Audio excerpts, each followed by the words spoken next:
Imagem, pra mim ser pastor é igual ser crioulo. Tu pode dizer que eu sou louro. Hoje em dia tem esses negócios, né, de mulher em corpo de homem, homem em corpo de mulher, preto em corpo de branco, branco em corpo de preto, né? Marighella era claro, mas no filme ele é negão. Aí o pessoal tá botando meme, né, do Mussum com cabelo grande de Karl Marx. Então o que acontece? Hoje em dia a coisa tá meio fluida, né? Mas eu ainda sou a moda antiga, que preto é preto, branco é branco. Então pra mim, ser pastor é como ser crioulo. Você pode me chamar de louro, mas eu não sou louro porque você me chamou de louro. Então você pode não reconhecer o chamado que está em mim. Mas Deus me chamou. E acabou. Beijinho no ombro. E o recalque passa longe, como dizia a nossa filósofa. E aí nesse caso, em relação à questão de autoestima, você precisa se valorizar. Porque o que acontece? O cara pode trabalhar na NASA, mas ele precisa ser liderado. Ele precisa ser pastoreado. Ele tem crise como todo mundo. Ele é gente como todo mundo. Ah, sabe com quem está falando? Eu estou falando com alguém que, se tiver Alzheimer, vai precisar de uma acompanhante que tem, não é nem alfabetizada para trocar suas fraldas. Eu estou falando com alguém assim. Sabe com quem está falando? Estou falando com alguém que, se morrer, vai feder igual o mendigo ali da rua. Sabe com quem você está falando? Eu estou falando com alguém que, se tiver com câncer, vai cheirar mal em vida, né, como qualquer outra pessoa. Então eu não sei se dá para perceber que, assim, as pessoas, elas acham que são alguma coisa por causa da construção social. E nós que somos igreja, gente, todo mundo é alma. Sou pastor, tá legal, mas eu tenho que tomar conta da minha vida, porque senão vou o quê? Vou rodar igual todo mundo. Ah, mas o pastor não devia ter feito o que fez. A Bíblia fala: andai no Espírito, não satisfareis com concupiscência da carne. Dá mole e vai de ralo. Não estou falando de perder a salvação, estou falando de trazer o inferno para a sua própria vida. Prejudicar casamento, prejudicar família, prejudicar um monte de coisa. Então é importante lembrar que todo mundo é alma.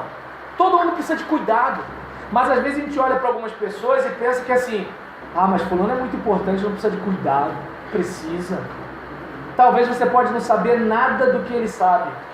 Mas uma coisa que de repente ele talvez não saiba é que ele é tão alma quanto você, porque como ele é tratado como alguém superior, ele chegou na igreja e já está todo mundo fazendo isso também, e ele está começando a achar que a igreja é a mesma coisa. E aí voltou a questão do pastor. Se o pastor pegar esse caminho, se o diácono pegar esse caminho, aí já viu, aí vem de repente o ministério diaconal, vai e fala assim: pastor, olha só, chegou aqui, né, o irmão Marco Antônio. O irmão Marco Antônio, poxa, ele é uma pessoa muito importante, pastor. Vamos botar ele no ministério diaconal. Peraí, cara. A palavra diácono, lembra do que a gente falou semana passada? É servente. É aquele que é mandado. É aquele que obedece ordem. Ser diácono não é... agora eu tenho a divisa, agora eu tenho o brevet, agora eu posso fazer acontecer. Não. Porque, de acordo com a liderança cristã, você só vai descendo o degrau para lavar os pés dos servos. Você é servo dos servos do servo. Porque até o Senhor, ele veio e assumiu forma de servo. Então, gente, não tem cabimento essa coisa de eu achar que eu sou estrelinha. Estrelinha não é servo. Por exemplo, eu estava falando isso para os meus alunos ontem. Eu recebi um e-mail, né, do editorial da Convenção Brasileira para eu escrever para o Brasil Batista, né? Eu escrevi para o estado do Rio e agora eu vou escrever para o Brasil Batista. Para adolescente, por enquanto, ainda não estou no naipe, né, de escrever para adulto. E aí eu estava conversando com os meus alunos. O que eu peço a Deus é que Ele me guarde. Por quê? Porque eu sei que na Bíblia você verifica isso. Quando que os homens começam a cair? Quando se acham. Quando você começa a se achar, é que você se perde. Gente, eu como pastor tenho visto isso direto. Antes do irmão da nossa igreja cair, repara. Primeiro aqui, ó. Aí o diabo só daqui a pouco. Aí tá o cara assim. Geralmente é assim. Então é importante, né, a gente ter uma autoestima desenvolvida. Não, peraí, eu sou especial para Deus. Deus me chamou, eu sou tão alma quanto aquela pessoa não é melhor do que eu não sou pior do que aquela pessoa, né? De vez em quando eu já escutei coisas assim: poxa, é estranho, pastor, você é tão inteligente, mas Só fez teologia. Tá dando para entender? É como se assim, você é pastor porque você não pode ser mais nada na vida. Entende? É como se você é um frustrado, você é um coitado, você é alguma coisa. E aí nessa brincadeira que às vezes o pastor ele faz o quê? Ele deixa de ser o homem da Bíblia. Aí ele quer pegar trator, ele quer virar concreto, ele quer fazer bolinho. Eu não estou dizendo que isso é errado. Eu só estou dizendo que é o seguinte: a área dele são as sagradas letras. Ele está ali para cavar, para garimpar e trazer o negócio para o seu povo. Ah, mas o povo vai achar que eu sou vagabundo. Que achem! Que achem! Porque esse é o seu trabalho. Se você distribuísse panfleto, compra o ouro, compra o prata, não seria trabalho? Se você trabalhasse como digitador 6 horas por dia na frente do computador, não seria trabalho? Se você ficasse, de repente, ouvindo alguém desabafar num consultório, fazendo uma análise, uma terapia, não seria trabalho? Por que você escutar a lamúria do povo de Deus não é trabalho? Por que você preparar texto para pastoral dominical não é trabalho? Por que você preparar, um sermão que de repente pode transformar a vida da pessoa não é trabalho? Por que você ir nas línguas originais, você ter um pouquinho de noção de língua portuguesa, não é trabalho? Por que você, por exemplo, passar às vezes madrugada acompanhando uma família não é trabalho? Porque essas pessoas elas não lembram disso. Mas Deus está vendo e isso tem que alimentar sua autoestima. Você não é qualquer coisa. Eu, por exemplo, eu estava pensando nisso outro dia. Ser pastor é um negócio tão fácil, né? Por que não é a maioria da igreja que é pastor? Está dando para entender? A assombração sabe para quem aparece. Todo mundo diz que é mole. Com exceção da igreja do Deus, que tem um monte de seminarista, né? Tem quase a turma toda. Mas com exceção da igreja dele, a maioria das igrejas o quê? É 1, 2, 3, às vezes nenhum. Porque o pessoal não... Quer saber? É melhor ser vice-presidente, é melhor ser, líder dos diáconos também não. Só um diácono já está de bom, presidente dos diáconos não. Entendeu? Vou ficar aqui na minha, vou apoiar. Pastor, não quero ficar de frente de nada, mas pode contar, tamo junto, para apoiar, não me dá cargo não.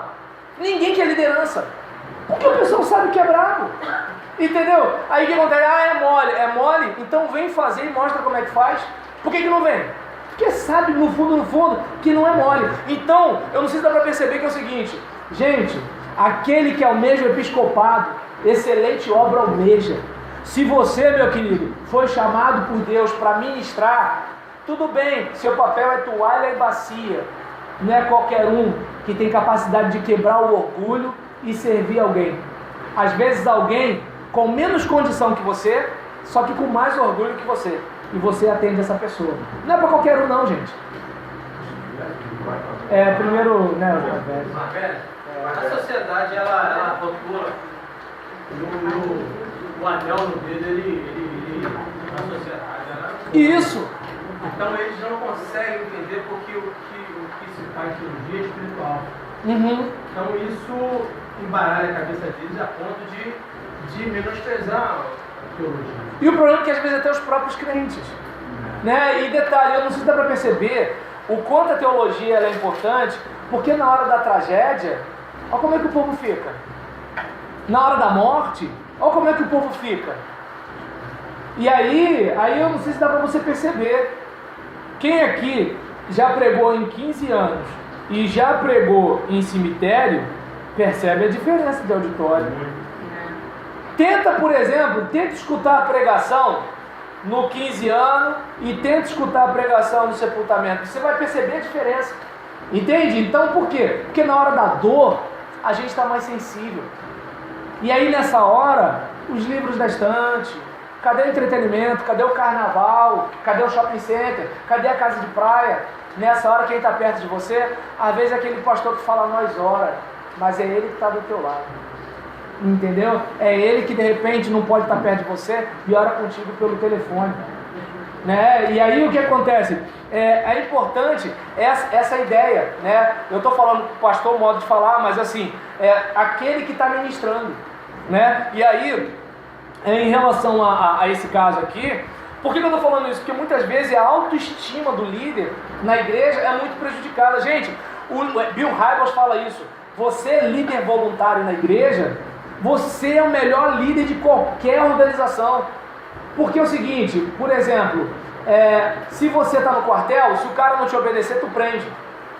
Na empresa, tu dá advertência. Tu manda embora.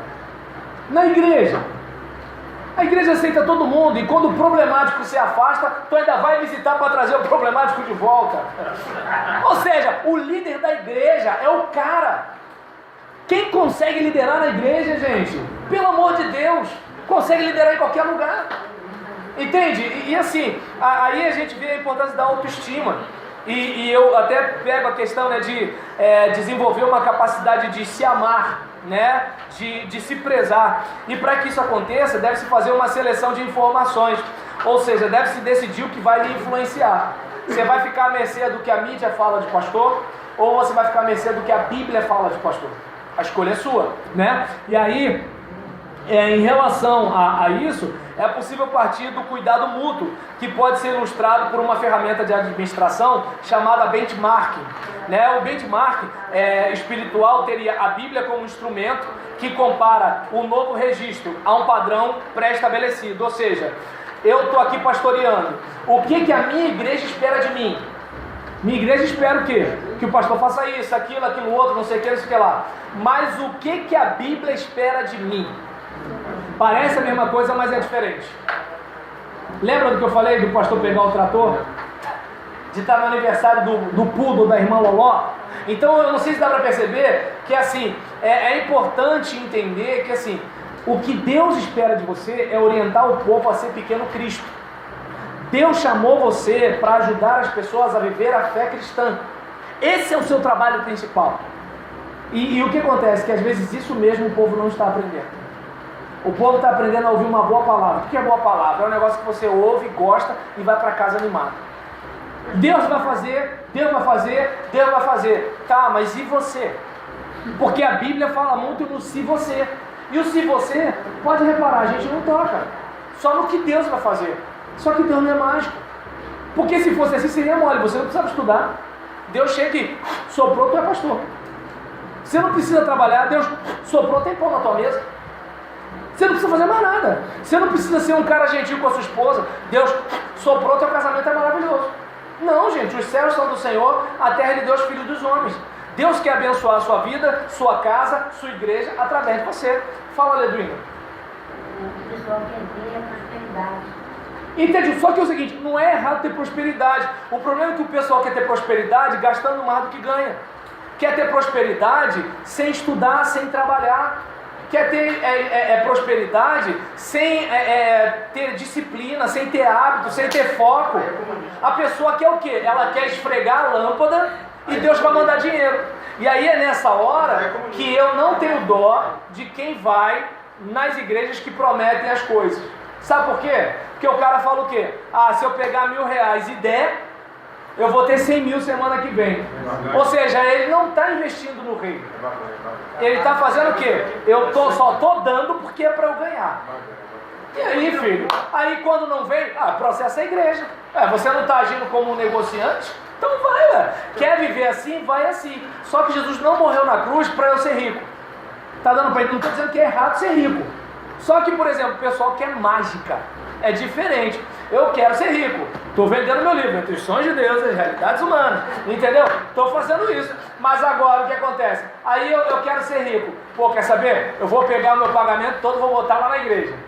E aí, semana que vem, vai começar a acontecer um monte de coisa.